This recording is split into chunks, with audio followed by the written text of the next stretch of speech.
मंडळी, संक्रांतीपूर्वी भोगीची भाजी खाणं का गरजेचं असते सांगते. भोगी आली की घरात एक वेगळाच खमंग वास पसरतो. कळीत शिजणाऱ्या त्या भाजीत फक्त चव नाही तर आपल्या आरोग्याचं गुपित दडलंय. न खाई भोगी व सदारोगी ही मन काही उगाच म्हणत नाही. आज आपण जाणून घेणार आहोत की भोगीची भाजी आपल्या शरीरासाठी इतकी खास का असते त्याबद्दल.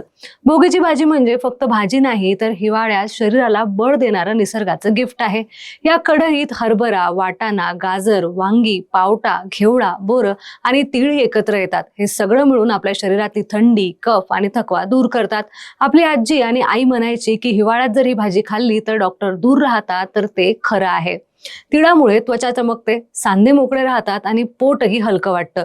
भोगीला ही भाजी बाजरीच्या भाकरीसोबत खाल्ली जाते आणि त्याची मजाच वेगळी आहे. घरातलं प्रेम, शेतकऱ्याची मेहनत आणि परंपरेची चव सगळं काही एकाच घासात मिळतं. म्हणून यंदा भोगीची भाजी खा आणि ही परंपरा जपा. त्याचबरोबर स्वस्थ राहा आणि मस्त राहा.